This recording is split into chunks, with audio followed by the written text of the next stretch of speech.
This November, many major media outlets published articles in top headlines showing once again that there are zero editorial standards for so-called Western journalism when it comes to North Korea. Zero editorial standards. Here is an article that got started in this website called Kotaku. North Korean man reportedly sentenced to death for smuggling copies of Squid Game.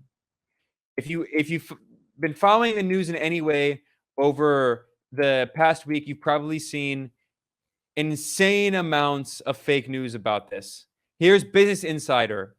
Squid Game, doubt cast on claim North Korean to be shot. Yeah, now they're admitting it, but here's Market Watch. North Korea man sentenced to death by firing squad for smuggling banned copies of Netflix series Squid Game. IndieWire, man who smuggled Squid Game into North Korea sentenced to death. Absolutely ridiculous. National Post in Canada, North Koreans can't resist Squid Game despite risk of death. Here is Radio Televisión Martí. This is U.S. government-funded propaganda. It is a Spanish-language U.S. government-funded propaganda outlet backed by the CIA that was made to spread fake news and disinformation in Cuba to destabilize Cuba and other leftist governments in Latin America. Here's in Spanish saying, person condemned to death in North Korea for watching the program Squid Game. The Daily Beast. North Korea reportedly sentences man to death for smuggling in Squid Game. Here is Daily Beast. Neocon rag. Publishing blatant fake news. Blatant fake news. You can see all over the place. Well, as you can imagine, I've been saying, this is not true. It's completely false. Now, this started, where did this start? You always have to look at the sources of these fake news stories. Here, last week, this is published on November 24th. So last week, Radio Free Asia reported that copies of Squid Game had been smuggled into North Korea on USB drives and SD cards. According to RFA, they quote, an anonymous source and an anonymous person in Radio Free Asia. What is Radio Free Asia? A U.S. government-funded propaganda outlet created by the CIA to spread fake news and disinformation. Originally, it was created to spread fake news and disinformation after the Chinese Revolution. But these days, it still spreads fake news about China, about Xinjiang and the Uyghurs and all this stuff. But it especially spreads a lot of fake news about North Korea. I pointed out on Twitter that just recently, this is not a long time ago, back in 2020, last year, the Western corporate media went with this campaign of fake news citing a so-called North Korean defector that the leader of North Korea, Kim Jong-un, was secretly dead. Here is the New York Post. North Korean dictator Kim Jong-un rumored to be dead. There were tons of articles all across the Western corporate media claiming that the leader of North Korea, Kim, had secretly died and that they were hiding his death because they didn't want people in the West to know about it. Yet another blatant fake news story. After publishing these stories, a few days later, Kim came out and cut the ribbon for this opening ceremony. Very much alive. I wrote this article, Anatomy of a Fake News Campaign. Media spreads lie from U.S. government-funded Korean outlet that Kim Jong-un died. Corporate media outlets spread fake news claiming North Korean leader Kim Jong-un had died. The lie originated with the Seoul, that is a South Korean-based website funded by the U.S. government's regime change arm, the National Endowment for Democracy. That's how these fake news stories often begin. With a U.S. government-funded fake news campaign that comes from money from a CIA cutout, in this case, the National Endowment for Democracy. Here is this website funded by the U.S., by the CIA cutout, the NED. It's called the Daily NK, the Daily North Korea. An anonymous source in North Korea reported yesterday that North Korean leader Kim Jong-un recently underwent heart surgery, and then they say he died. So this fake news story, again, from a U.S. government-funded outlet, spiraled into a massive fake news campaign. Here you can see, this is from the website of the National Endowment for Democracy, the Daily NK. Every year, it gets between $200,000 and $270,000 from the U.S. government, from a CIA cutout. And why does it get fake news? Why does it get funding like this? In order to spread fake news. In 2019, it got $400,000 from the National Endowment for Democracy. It's fake news. Here's the New York Post. North Korean dictator Kim Jong-un rumored to be dead. Fake news. It was also reported in TMZ, the Daily Express, Metro, The Sun in the UK, the Toronto Sun in Canada, the Irish Post, the Mirror, a bunch of tabloid rags. And then in the National Interest, International Business Times, Yahoo News, and even Foreign Policy. Lindsey Graham spread it. Fake news. Here's Vice, the hipster imperialist over at Vice. A prominent North Korean defector is 99% sure Kim Jong-un is dead. Complete fake news. Here it shows that Vice actually collaborates with Daily NK, this NED-funded outlet, doing ridiculous propaganda PR for them, for this CIA cutout funded group. And then here, a few days later, North Korean leader Kim Jong-un visited a fertilizer plant and opened it with a ribbon cutting ceremony. This is a blatant example of Western corporate media standards on North Korea being non-existent. You can just make up any lie about North Korea, and no matter how absurd it is, people will believe it. Now, I want to point out that this narrative that North Korea would kill someone for watching Squid Game doesn't even make sense. If you probably know about Squid Game, it's one of the most viral stories, one of the most viral series on Netflix. Squid Game is about these people in South Korea that are trapped in debt and they have no opportunities and they feel like their lives are meaningless. So they agree to participate in these games where if you lose the game, you die. And there's over 450 people, and only one person is going to survive and is going to get millions and millions of dollars. So it's a game about South Korean capitalism. It's a TV show that is a blatant social commentary about South Korean capitalism, about the dog-eat-dog capitalist society in South Korea, where there is more debt than household debt than GDP, where South Koreans are trapped in insane amounts of debt. And the show is very clearly a critique of South Korea. So it's no surprise that North Korea actually has praised the series. Because here's an article in The Independent. North Korea says it loves Squid Game because it reflects beastly capitalist society.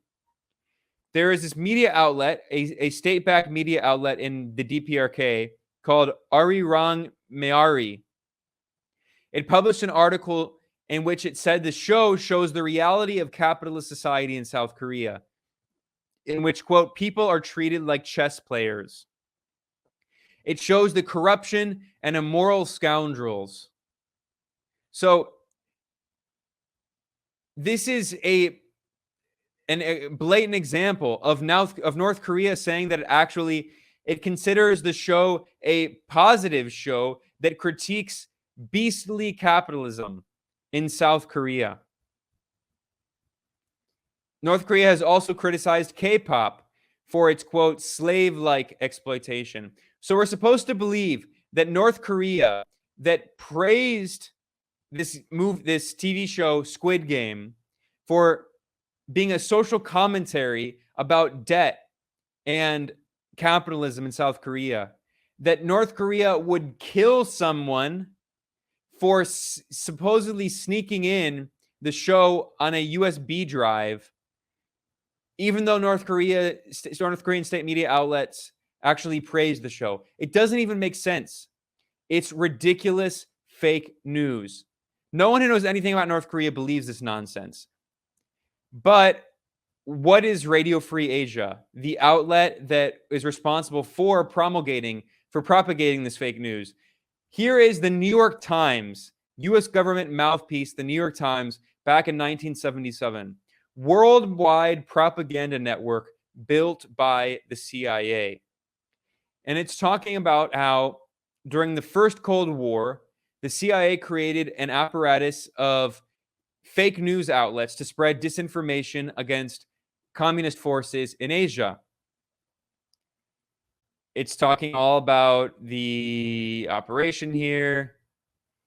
The new ambassador discovered that Quest was being published with money from the CIA. Quest was one of dozens of English and foreign language publications around the world that have been owned, subsidized, or influenced in some way by the CIA over the past 3 decades. Keep in mind, this is a New York Times article from 1977. So they're saying that this campaign started in the 1940s, the beginning of the first Cold War. The CIA has employed dozens of American journalists working abroad. And the CIA has been able to call upon a separate and far more extensive network of newspapers, news services, magazines, publishing houses, broadcasting stations, and other entities over which it has at various times had some control. This is a digitized copy of the print article, so there are a few typos in here, but it's pretty clear where those typos are. So this is the New York Times admitting the CIA runs a huge media empire, and they still do this, by the way. I've talked about this many times. The famous Bernstein story, the cover story in the Rolling Stone about the CIA supporting journalists, so-called journalists, that is propagandists. And one of the co-founders of the CIA, a major CIA agent, referred to the CIA's control over the media as a mighty Wurlitzer. A Wurlitzer was an old keyboard instrument, a musical instrument. And this co-founder of the CIA boasted that the CIA had so much control over the media that it could play public opinion like a mighty Wurlitzer. That is like a musical instrument. The CIA could control public opinion, manufacturing consent for wars and regime change operations and all of that using the media. Here's an example again. This is an article in 1977 admitting this. CIA, secret shaper of public opinion. They talk about the CIA supporting these media outlets. According to one CIA official, their contacts ranged from Radio Free Europe to a third string guy in Quito, that is Ecuador, who could get something in the local paper. So the CIA has controlled the media for many decades. It still does, by the way. WMDs, Russiagate, all those fake news stories.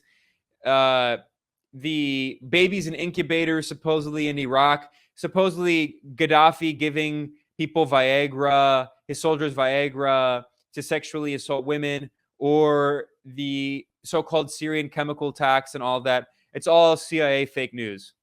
And they still control the media. Although the network was known officially as the Propaganda Assets Inventory to those inside the CIA, it was Wisner's Wurlitzer, named after Frank Wisner, who was the first chief of the agency's covert action staff. The mighty Wurlitzer, again, this is a musical instrument. Almost at the push of a button, or so this major CIA officer liked to think, the Wurlitzer became the means for orchestrating in almost any language anywhere in the world whatever tune the CIA was in the mood to hear. This is the New York Times admitting the CIA controlled the media back then, and again, they still do. And the New York Times is a great example of that. The New York Times is a mouthpiece for the CIA. They claimed it was dismantled. Of course, it's a ridiculous lie. This is the New York Times doing PR for the CIA like it always does. They admit some of the CIA agents may be disguised as correspondents for obscure trade journals or business newsletters. Yeah, right. I'm sure there's some at the New York Times itself. The CIA's propaganda operation was headed by Tom Braden, who is now a syndicated columnist, and he was run for many years by a popular campus leader at Yale before he joined the CIA. So more propaganda in the CIA, in the New York Times for the CIA. There were numerous English language publications read regularly by American correspondents and reporters and editors in the United States. Blah, blah, blah. All this fake news. The story goes on. The story goes on. And according to an agency official, the CIA preferred, where possible, to put its money into an existing organization rather than found one of its own. It's better cover. The important thing is to have an editor or someone else who's receptive to basically the CIA propaganda. So they would use existing media outlets as well for their propaganda. More about the involvement of the CIA in controlling the media, etc., propaganda. And then they talk about they created Radio Free Europe and Radio Liberty to spread fake news and propaganda to destabilize the Soviet Union. And as the journalist Yasha Levine has often pointed out, this was originally referred to as Radio Liberation from Bolshevism, and Radio Liberty, Radio Free Europe brought on a bunch of former Nazis, collaborators, and fascists in Eastern Europe to help oversee their coverage in Eastern and Central Europe against their fake news against the Soviet Union. The American Committee of Liberation financed the Institute for the Study of the USSR, which published fake news about the USSR. Free Cuba Radio, which is closely linked to Radio Marti, which still exists, backed by the CIA. And here we go. Far more obscure were two other CIA adventures: Radio Free Asia and Free Cuba Radio. Spreading fake news against Cuba, also in Miami, etc. All CIA, all CIA, CIA. Continues. And then here we go. Radio Free Asia began broadcasting to mainland China in 1951 from an elaborate set of transmitters in Manila. So again, this was created by the CIA. Now, it still exists today, and we're supposed to believe that it's not the CIA. No, it's ridiculous. It's obviously the CIA. And note how it was based in the capital of the Philippines, Manila. It was an arm of the Committee for Free Asia, and the CIA thought of it as the beginning of an operation that would rival Radio Free Europe and Radio Liberty, which again still exists today, these CIA propaganda outlets. The Committee for Free Asia was founded as the Eastern counterpart of the Free Europe campaign, and that is another CIA outlet. And it changed its name later to the Asia Foundation. It still exists. They claim it cut its ties to the CIA. Yeah, right. No. Once CIA, always CIA. Fake news. This is CIA. So anyway, the point is I could go on, but Radio Free Asia was created by the CIA to spread fake news, and it continues to play the same role today, spreading fake news against North Korea, against China, against dozens of other countries, because that's its goal. It's not an accident. It was created by the CIA to spread fake news.